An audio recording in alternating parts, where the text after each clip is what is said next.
We are now joined by the Newcastle manager in Eddie Howe. I do apologise that it took a little bit longer with James here today. Right, you up? But I'll start first by the fact that it's been such a high for Newcastle and such a great job that you've done, but it's your first home loss in 2022. What was the most disappointing thing about your side's performance today? Probably our lack of goalmouth action. I don't think we really tested them for any sustained period in the game. I think that's, when you're at home, I think that's a disappointment for us. We just struggled to build any momentum against them, and I think you have to compliment their team for that. Yeah, it's hard, isn't it? Because they don't give you the ball, do they? No, you work so hard for it. Yeah, they do, and they're relentless in how they play. They're very good in every department, so we knew individually we needed to be very good today, and I think that's probably the other disappointment. When I look at my players, I know how good they can be. We probably didn't hit our best levels individually, so hence why the team suffered slightly. I think it's interesting, isn't it? Because this year, second half especially, we've taken the games to teams, and I guess, like you said, that's the one thing. You look at Liverpool, every time they attacked, it was 4s and 5s. And it was very difficult for us to get guys up the pitch. What do you think that was? Do you think just the way Liverpool pressed you, or was it a bit of caution for the counter? Yeah, but certainly not. You know, the way we prepared and the way we wanted the game to be. We weren't cautious in our approach, but that's what the good teams do to you. You can prepare for what you want the game to be. The reality is sometimes different, and I think. You know, I thought we did okay today, especially in the second half. I thought we were a bit more aggressive. A little bit more aggressive, and I thought we pressed them high and we tried to make the game unpredictable from their build-up play, but not on a sustained period of time. And I think that's the difficulty when you play these teams, is to produce consistent spells of pressure is very difficult. Just one final one from me then, Eddie. In Jurgen Klopp's pre-match press conference, he spoke about the fact that you poached an analyst from him in Mark Leyland. Can I just get your thoughts on why this person is so good at what he does, why he's so important to how you coach and how you manage? Well, let's be honest. I worked with him at Burnley, so Liverpool poached him from Liverpool poached him from Burnley. So it's 1-1. So it's a reuniting for me and Mark. And no, he's someone who's very good at his job, and we're trying to create an environment where all staff members are pushing the players to new levels. Busy summer? Well, I think naturally there will be some change, and we have to evolve slightly. We have to improve, Mark. The pressure's on us to do that, and.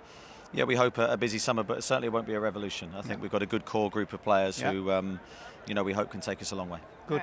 Right. Good luck. Many thanks then, Eddie. Thank you. And of course, all the Cheers. best. Cheers, bud. Thanks, guys. Good luck. Thank you. Cheers. Thank you. We'll grab that mic over you, actually. You can have to if you want. You can have to. Since you asked... Sorry. I feel like I'm on a magic show here. Do you expect a very busy summer then, Shola, in terms of clearing out that we're bringing players in? How big of a change do you think? I think it's going to be very difficult, because obviously, like we mentioned earlier, they did spend, you know, upwards of 90 million. We've got the fair play rules that they have to adhere to. So I don't see from what the owners and from what, you know, they want to do going forward, it's going to be a slow process. It's going to be something that they want to do systematically. And you know, I'm not one for clearing the books, because I think you lose the heart and culture of what you're trying to build. So I imagine there'll be, you know, 2, 3. Do you think they need another striker? Yeah, for me, another centre half, another winger, and obviously the one that everyone wants, the striker. Yeah, he'll know exactly what he wants now. They're working very hard at it. You know, in this market, it's very difficult. You know, teams know that Newcastle have loads a lot of money. Yeah, and that brings its own challenges. And I think it's really important that they get it right and they do it. You know, like they did in January. I thought they got that right. But if you want to step up the level and, you know, and compete with the likes of Liverpool, you are going to have to bring in quality players. But the other side to the coin there is that they'll be able to get some out, and because they play for Newcastle, they'll get top dollar for the ones to get out. So that will help them a little bit in terms of financial fair play, certainly. Yeah, Matt Targett, do you think that would be made permanent? Would you like it to be made permanent? I think every player who's come in has been brilliant. He's been a great pro. Yeah. He works hard. He's tough. And I think he's fitting, you know, into the culture of what Eddie's trying to build, and I think he's definitely been a positive addition. So I'd definitely like to see that made permanent for sure. What sort of aims should Newcastle have next season? This season, top half, they've done it. Next season, maybe aiming for Champions League spots? Yeah, for me, I think that might be slightly too stretched. I think if we're gonna next season, you know, obviously we want to be in the top half. If we can nab a European spot, I think that would be a great launching pad to try and get those players that you want. You need to be Exactly, to attract them in, to attract good players, and I think that will certainly be a target that Eddie and the team and the players should be having.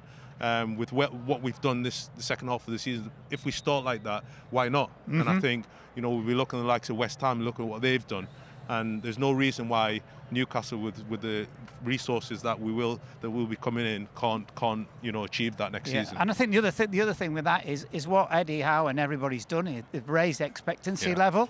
And sometimes you can get a bit carried away. If they finish in the top 10 next season, that also will be an achievement. Very much so. It's building that momentum slowly and the right way. Absolutely.